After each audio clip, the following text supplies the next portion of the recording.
കോൺഗ്രസ്സുകാരും RSSകാരും എന്നൊക്കെ പറയുന്നത് അന്ന് ബ്രിട്ടീഷുകാർക്കെതിരായിട്ടുള്ള സമരത്തിൽ തോളോട് തോൾ ചേർന്ന് നിന്ന് പ്രവർത്തിച്ചിരുന്നു എന്നുള്ളതിന്റെ തെളിവാണ് ഞാൻ ഈ പറയുന്നത്. എന്നിട്ടും ഇപ്പോഴും കുറ്റപ്പെടുത്തുന്നത് RSS ഒന്നും ചെയ്തില്ല എന്നാണല്ലോ.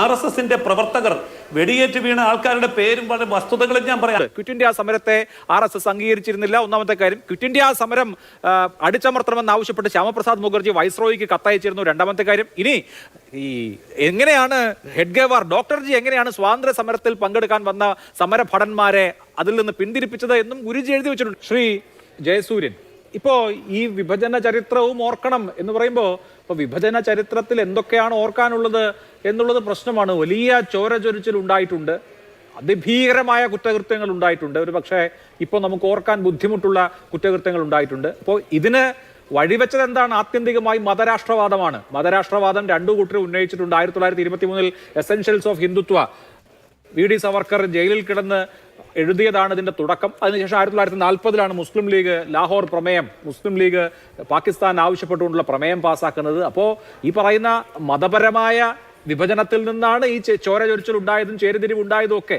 അപ്പൊ അതിനെ ഏത് നിലയിൽ ഇപ്പോ ഓർക്കണം എന്നാണ്. അപ്പോൾ സ്വയം വിമർശനപരമായി ഞങ്ങൾ ചരിത്രത്തിൽ ചെയ്ത തെറ്റുകൾ ഇനി ആവർത്തിക്കില്ല എന്ന് പറഞ്ഞുകൊണ്ടാണ് ഓർക്കുന്നത്.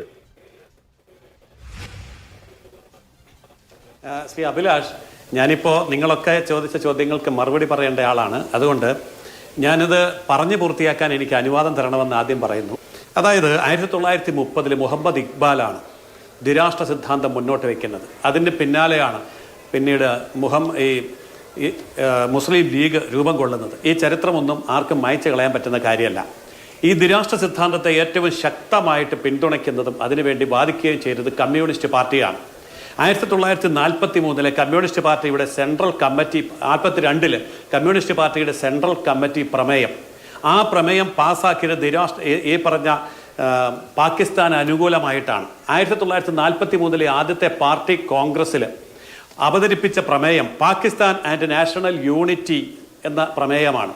ഇത് CPM അന്നത്തെ കമ്മ്യൂണിസ്റ്റ് പാർട്ടി ഓഫ് ഇന്ത്യയുടെ സൈദ്ധാന്തികനായ ഗംഗാധർ അധികാരി റൈറ്റ് ടു സെൽഫ് ഡിറ്റർമിനേഷൻ എന്നുള്ള ആ ഒരു അവകാശം വെച്ചുകൊണ്ട് പാകിസ്ഥാൻ കൊടുക്കണം എന്ന് പറഞ്ഞുകൊണ്ടാണ് അവതരിപ്പിക്കുന്നത്. 1946 തെരഞ്ഞെടുപ്പിൽ കമ്മ്യൂണിസ്റ്റ് പാർട്ടി മുസ്ലിം ലീഗിന് പിന്തുണ കൊടുക്കുന്നതും ഈ പ്രമേയത്തിന്റെ അടിസ്ഥാനത്തിലാണ്.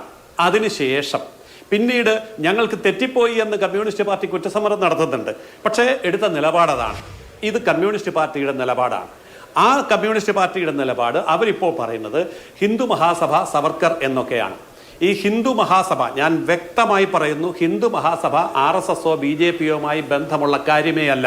ഇത് കേട്ടുകൊണ്ടിരിക്കുന്ന പ്രേക്ഷകർക്ക് വേണ്ടി ഞാൻ പറയുകയാണ്, എപ്പോഴും ഹിന്ദു മഹാസഭയും സവർക്കറേയും എടുത്ത് BJPയുടെയും RSSന്റെയും മുകളിൽ ഇടരുത്.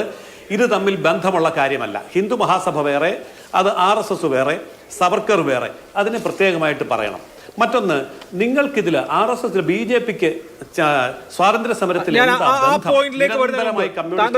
പറഞ്ഞ കാര്യത്തിൽ തന്നെ എനിക്ക് ഒരു ചോദ്യമുണ്ട്. അടുത്ത ഭാഗം ഞാൻ അങ്ങനെ പറയാൻ അനുവദിക്കാം. മുമ്പ് ഈ വിഷയത്തിൽ ഒരു ചോദ്യമുണ്ട് ശ്രീ ജയസൂര്യൻ. ഒന്ന്, ഇപ്പോ കമ്മ്യൂണിസ്റ്റ് പാർട്ടിയുടെ കാര്യം പറഞ്ഞു. നോക്കൂ, ജിന്നയ്ക്ക് പുറമെ ആദ്യമായി ദുരാഷ്ട്രവാദത്തെ അനുകൂലിച്ച ഒരാൾ BR അംബേദ്കർ ആയിരുന്നു. Pakistan and partition of India എന്ന പുസ്തകം എഴുതുന്നത് തന്നെ ആ പർപ്പസിനാണ്. അതവിടെ നിൽക്കട്ടെ. എന്റെ ചോദ്യം അതല്ല. ഇവിടെ നേരത്തെ ശ്രീ നൌഷാദ് അലി പറഞ്ഞ ഒരു കാര്യമുണ്ടല്ലോ, ലാഹോറിൽ ഈ പാകിസ്ഥാൻ പ്രമേയം മുസ്ലിം ലീഗിന്റെ സമ്മേളനത്തിൽ അവതരിപ്പിക്കുന്നത് ആരാണ്? മൗലാന ഫസലുൽ ഹക്കാണ്. അദ്ദേഹം ബംഗാൾ ഭരിക്കുമ്പോൾ അദ്ദേഹത്തിന്റെ ധനകാര്യമന്ത്രി ആരാണ്? അദ്ദേഹത്തിന്റെ ധനകാര്യമന്ത്രി ശ്യാമപ്രസാദ് മുഖർജിയാണ്. ഈ പാകിസ്ഥാൻ പ്രമേയം അവതരിപ്പിച്ചതിന് ശേഷവും ശ്യാമപ്രസാദ് മുഖർജിയാണ് മൗലാന ഫസലുൽ ഹക്കിന്റെ ധനമന്ത്രി. Quit India സമരകാലത്തടക്കം.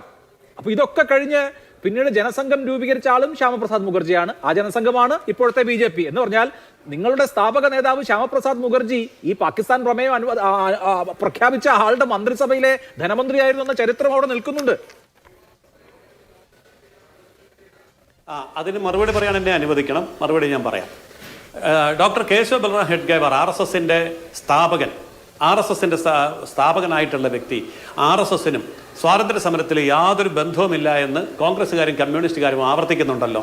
ഞാൻ വളരെ വ്യക്തമായിട്ട് പറയാം.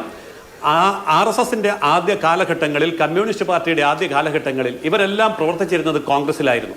അതുകൊണ്ട് കോൺഗ്രസിന്റെ 140 വർഷത്തെ ചരിത്രമെന്ന് ആരെങ്കിലും അഭിമാനിക്കുന്നുണ്ടെങ്കിൽ ആ അഭിമാനം ഇവിടുത്തെ RSSകാരനും കമ്മ്യൂണിസ്റ്റുകാരനും കൂടി അവകാശപ്പെട്ടതാണെന്ന് സമ്മതിക്കണം. അതിന്റെ തെളിവാണ് ഞാൻ പറയാൻ പോകുന്നത്. 1919 അമൃത്സറിൽ നടന്ന കോൺഗ്രസ് സമ്മേളനത്തിൽ 500-ലധികം സേവാദൾ വോളണ്ടിയർമാരെ നയിച്ചത് ഡോക്ടർ ഹെഡ്ഗേവാർ എന്ന് പറയുന്ന RSS സ്ഥാപകനാണ്. അദ്ദേഹത്തിൻ്റെ അന്നത്തെ സേവാദളിൻ്റെ പേര് ഹിന്ദുസ്ഥാൻ സേവാദൾ എന്നാണ്. ഇന്ന് അതിൻ്റെ ഹിന്ദുസ്ഥാൻ മുറിച്ച് കളഞ്ഞ് സേവാദൾ മാത്രമാക്കി. കുഴപ്പമില്ല, കോൺഗ്രസിൻ്റെ സൗകര്യം. എന്നാൽ 1919 അമൃത്സർ കോൺഗ്രസ്സിൽ ഡോക്ടർ ഹെഡ്ഗേവാറും അദ്ദേഹത്തിൻ്റെ 500 പ്രവർത്തകരും ചെയ്ത പ്രവർത്തനത്തിൻ്റെ ഫലമായി 1921 നിസ്സഹകരണ പ്രസ്ഥാനത്തിൽ ഇദ്ദേഹം വളരെ ശക്തമായിട്ട് ഇടപെട്ടു. അങ്ങനെ സെൻട്രൽ പ്രൊവിൻസ്, ഇന്ന് മഹാരാഷ്ട്ര ഉൾപ്പെടുന്ന മധ്യ ഭാരതത്തിന്റെ സെൻട്രൽ പ്രൊവിൻസിന്റെ കോൺഗ്രസ് സെക്രട്ടറി ആയിട്ട് ഡോക്ടർ കേശവ ബലറാം ഹെഡ്ഗേവാർ തെരഞ്ഞെടുക്കപ്പെട്ടു. RSSകാരനാണ്, ഓർക്കണം. അല്ല, രൂപീകരിച്ചത് 1925 RSS രൂപീകരിച്ച ഹെഡ്ഗേവാർ 1919 RSSകാരനല്ലല്ലോ. അല്ലെന്ന് ഞാനൊന്ന് പറഞ്ഞോട്ടെ. ഇതാണ് പ്രശ്നം. കേരളത്തിലെ ചാനലുകളിൽ ഇരുന്നു കൊണ്ട് RSSനോട് ചോദ്യം ചോദിക്കുകയും മറുപടി പറയുമ്പോൾ തടസ്സപ്പെടുത്തുകയും ചെയ്യരുത്. മറുപടി പറയാൻ അങ്ങേ അനുവദിച്ചുകൊണ്ടാണ് ഒരു ചോദ്യം ചോദിച്ചത്. ചെയ്തോട്ടെ, മറുപടി പറയാൻ അങ്ങേ അനുവദിച്ചുകൊണ്ട് തന്നെയാണ് ചോദ്യം ചോദിച്ചത്. അതിനും മറുപടി പറയാം അഭിലാഷ്, അതിനും മറുപടി പറയാം അഭിലാഷ്. 1921 ഓഗസ്റ്റ് 19 ഡോക്ടർ കേശവ ബലറാം ഹെഡ്ഗേവാറിനെ അറസ്റ്റ് ചെയ്യുന്നു. അറസ്റ്റ് ചെയ്ത് 1922 ജൂലൈ 12 മോചിപ്പിക്കുന്നു. ഈ ഏത് കാര്യത്തിലാണ്? നിസ്സഹകരണ പ്രസ്ഥാനത്തിൽ പങ്കെടുത്തു, കോൺഗ്രസിന്റെ നിസ്സഹകരണ പ്രസ്ഥാനത്തിൽ പങ്കെടുത്തു എന്നതിന്റെ പേരിലാണ് മോചിപ്പിക്കുന്നത്. അങ്ങനെ മോചിപ്പിക്കുമ്പോൾ അദ്ദേഹത്തിന് സ്വീകരണം കൊടുക്കാൻ വേണ്ടി വന്നെത്തിയ കോൺഗ്രസ് നേതാക്കൾ Motilal Nehru, Hakim Ajmal Khan, Vithalbhai Patel, doctor M.A. Ansari, C. Rajagopalachari, ഇത്രയും പേരാണ് ഈ ഡോക്ടർ ഹെഡ്ഗേവാർ ജയിൽ മോചിതനായി വന്നപ്പോൾ സ്വീകരണം കൊടുത്തത്. അങ്ങനെയുള്ള ആ ഒരു കാലഘട്ടത്തിൽ അദ്ദേഹം കോൺഗ്രസ് ആയിരുന്നു. ഓർക്കണം, EMSഉം AKGയും അടക്കം എല്ലാവരും കോൺഗ്രസ് ആയിരുന്നു. അന്ന് RSSകാരായിരുന്നു, കോൺഗ്രസ് ആയിരുന്നു. അതിനുശേഷം അങ്ങ് പറഞ്ഞത് ശരിയാണ്, അഭിലാഷ് പറഞ്ഞത് ശരിയാണ്. 1925 RSS സ്ഥാപിക്കുന്നത്. അങ്ങനെ RSS സ്ഥാപിച്ച് കഴിഞ്ഞിട്ടുള്ള കാര്യം പറയാം. കോൺഗ്രസ് നേതാക്കന്മാരായിട്ടുള്ള ജയപ്രകാശ് നാരായണൻ, അരുണ ആസഫ് അലി എന്നിവർ സമര കാലഘട്ടത്തിൽ ഒളിവിൽ താമസിച്ചിരുന്നത് RSSന്റെ ഡൽഹി സംഘചാലക് ആയിട്ടുള്ള ഹൻസ്രാജ് ഗുപ്തയുടെ വീട്ടിലാണ്. അതുപോലെ തന്നെ അച്യുത് പട്വർദ്ധൻ, സാനെ ഗുരുജി എന്നിവർ പൂനെയിലെ RSS സംഘചാലകായിട്ടുള്ള ബാബു സാഹേബ് ദേശ്മുഖിന്റെ വീട്ടിലാണ് ഒളിച്ചു താമസിച്ചത്. അപ്പോൾ കോൺഗ്രസ്സുകാരും RSSകാരും എന്നൊക്കെ പറയുന്നത് അന്ന് ബ്രിട്ടീഷുകാർക്കെതിരായിട്ടുള്ള സമരത്തിൽ തോളോട് തോൾ ചേർന്ന് നിന്ന് പ്രവർത്തിച്ചിരുന്നു എന്നുള്ളതിന്റെ തെളിവാണ് ഞാൻ ഈ പറയുന്നത്. എന്നിട്ടും ഇപ്പോഴും കുറ്റപ്പെടുത്തുന്നത് RSS ഒന്നും ചെയ്തില്ല എന്നാണല്ലോ. RSSന്റെ പ്രവർത്തകർ, വെടിയേറ്റ് വീണ ആൾക്കാരുടെ പേരും വസ്തുതകളും ഞാൻ പറയാം. 1942 ക്വിറ്റ് ഇന്ത്യ സമരത്തിൽ വെടിയേറ്റ് വീണ ഉമാകാന്ത് കാദിയ അഹമ്മദാബാദില് RSSന്റെ സ്വയം സേവകനാണ്. ഹേമു കല്യാണി റെയിൽവേ തടഞ്ഞതിന്റെ പേരിൽ 19ാമത്തെ വയസ്സിൽ ക്വിറ്റ് ഇന്ത്യ സമര സേനാനിയായിട്ടുള്ള ഹേമു കല്യാണി സിന്ധുകാരനാണ്. അദ്ദേഹത്തെ പോലീസ് വെടിവെച്ച് കൊല്ലുക ചെയ്തത്. അതുപോലെ തന്നെ ചിമൂർ അഷ്ടി RSSകാരനാണ്.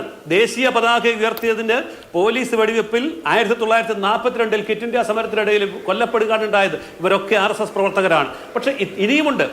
ഞാൻ സമയക്കുറവ് കൊണ്ട് ചുരുക്കുകയാണ്. ഇങ്ങനെയുള്ള കാര്യങ്ങളൊക്കെ കോൺഗ്രസിനകത്തു നിന്നും പുറത്തു നിന്നും ചെയ്ത RSSനെ കുറിച്ച് നിങ്ങൾക്ക് എന്താ സ്വാതന്ത്ര്യ സമരത്തിൽ ബന്ധം എന്ന് ചോദിക്കുമ്പോൾ ഈ കാര്യങ്ങളൊക്കെ ജനങ്ങൾ അറിയണ്ടേ, വസ്തുതകൾ അറിയണ്ടേ? അതാണ് പറയുന്നത്. ചരിത്രം എന്ന് പറയുന്നതിന് എക്സ്പയറി ഡേറ്റ് പാടില്ല. ഞങ്ങൾ പറയുന്നത് മാത്രമാണ് ചരിത്രമെന്ന് ആരും പഠിപ്പിക്കണ്ട. യഥാർത്ഥ ചരിത്രം പുറത്തു വരണ്ട. അങ്ങ് ദീർഘമായി സംസാരിച്ചല്ലോ. ഏകപക്ഷീയമായിട്ട് ഇങ്ങനെ പറഞ്ഞുകൊണ്ടിരിക്കില്ലേ? ശരിയല്ല, ഏകപക്ഷീയമായി പറയുന്നില്ല. അങ്ങ് ദീർഘമായി സംസാരിച്ചതുകൊണ്ട് ഞാൻ 1-2 കാര്യങ്ങൾ ശ്രദ്ധയിൽപ്പെടുത്തുകയാണ്. ശ്രദ്ധയിൽപ്പെടുത്തുക മാത്രമല്ല, അതൊരു ചോദ്യമായി ഉന്നയിക്കുന്നു എന്ന് വിചാരിച്ചോളൂ, ഹ്രസ്വമായി മറുപടി പറഞ്ഞാൽ മതി. ഒന്നാമത്തെ കാര്യം, RSSന്റെ 2ാമത്തെ സർസംഘചാലകായ മാധവ സദാശിവ ഗോൾവാൾക്കർ അദ്ദേഹത്തിന്റെ പ്രസംഗങ്ങളും മുഴുവനും അതുപോലെ തന്നെ ഈ എഴുത്തുകൾ മുഴുവനുമായിട്ട് പ്രസിദ്ധീകരിച്ചിട്ടുണ്ട്. കേരളത്തിൽ അതിന്റെ മലയാള ട്രാൻസ്ലേഷൻ ഒരുപാട് വോള്യങ്ങളായി പ്രസിദ്ധീകരിച്ചിട്ടുണ്ട്. ശ്രീ ഗുരുജി സാഹിത്യ സംഗ്രഹം, അതിലെ 4ാമത്തെ വോള്യത്തിൽ എന്തുകൊണ്ട് ക്വിറ്റ് ഇന്ത്യ സമരത്തിൽ പങ്കെടുത്തില്ല എന്ന് RSSന്റെ 2ാമത്തെ സർസംഘചാലക് വിശദീകരിക്കുന്നുണ്ട് വിശദമായി. ഇപ്പോ ബ്രിട്ടീഷ് ഭരണം മാറിയാൽ അടുത്തത് ഹിന്ദുവിന്റെ ഭരണം വരുമോ? ഇല്ലല്ലോ. അപ്പോൾ മുസ്ലിം പറയും അവന്റെ ഭരണമെന്ന്, ക്രിസ്ത്യാനി പറയും അവന്റെ ഭരണമെന്ന്, അത് നിന്റെ ഭരണമാകുമോ എന്ന് ഒരാളോട് ചോദിച്ച കഥ ഗുരുജി ആ പുസ്തകത്തിൽ എഴുതുന്നുണ്ട്. ക്വിറ്റ് ഇന്ത്യ സമരത്തെ RSS അംഗീകരിച്ചിരുന്നില്ല, ഒന്നാമത്തെ കാര്യം. ക്വിറ്റ് ഇന്ത്യ സമരം അടിച്ചമർത്തണമെന്ന് ആവശ്യപ്പെട്ട് ശ്യാമപ്രസാദ് മുഖർജി വൈസ്രോയിക്ക് കത്തയച്ചിരുന്നു, 2ാമത്തെ കാര്യം. ഇനി ഈ എങ്ങനെയാണ് ഹെഡ്ഗേവാർ, ഡോക്ടർ ജി എങ്ങനെയാണ് സ്വാതന്ത്ര്യ സമരത്തിൽ പങ്കെടുക്കാൻ വന്ന സമര സമരഭടന്മാരെ അതിൽ നിന്ന് പിന്തിരിപ്പിച്ചത് എന്നും ഗുരുജി എഴുതി വെച്ചിട്ടുണ്ട്. ഇതൊക്കെ വേറെ ആരും ചരിത്രകാരന്മാരോ മാധ്യമ പ്രവർത്തകരോ കോൺഗ്രസ്സുകാരോ ഒന്നും എഴുതിയതല്ല. RSSന്റെ രണ്ടാമത്തെ സർസംഘചാലക് തന്നെ എഴുതി വെച്ചിട്ടുണ്ട്. ആ പുസ്തകം ഇപ്പോഴും നിങ്ങൾ മലയാളത്തിലടക്കം അച്ചടിച്ച് വിതരണം ചെയ്യുന്നുണ്ട്.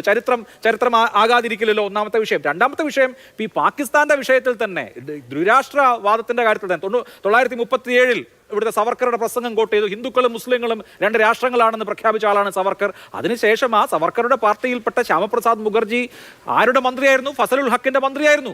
ഫസലുൽ ഹക്കാണ് പാകിസ്ഥാൻ പ്രമേയം പ്രഖ്യാപിച്ചത്. അതിനുശേഷം BJP പിന്നീട് ആയതാണ്, ജനസംഘം രൂപീകരിച്ച ആൾ ശ്യാമപ്രസാദ് മുഖർജിയാണ്. ഇതൊക്കെ ചരിത്രമായി അവിടെ നിൽക്കുകയാണ്. ശ്രീ ജയസൂര്യൻ ഏകപക്ഷീയമായി പറയല്ല, ഇതൊക്കെ എഴുതി വെക്കപ്പെട്ട നിങ്ങളുടെ തന്നെ നേതാക്കൾ എഴുതി വെച്ചിട്ടുള്ള ചരിത്രമാണ്.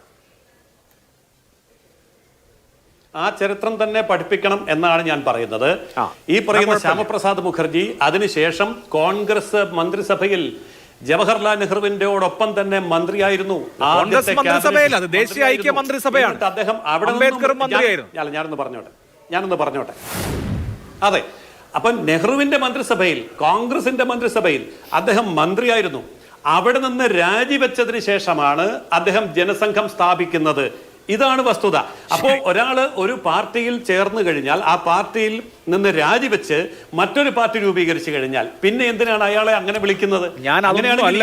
കോൺഗ്രസ്സുകാരെന്ന് വിളിക്കണ്ടേ? AKGയെ കോൺഗ്രസ്സുകാരെന്ന് വിളിക്കണ്ടേ? ഞാൻ അതല്ലല്ലോ ഈ AKGയെയും EMSനെയും ഞാൻ അതൊന്നും അല്ല പറഞ്ഞത്. ഞാൻ പറഞ്ഞ കാര്യം എന്താണെന്ന് താങ്കൾക്ക് വ്യക്തമായി കേൾക്കുന്നവർക്ക് മനസ്സിലായി.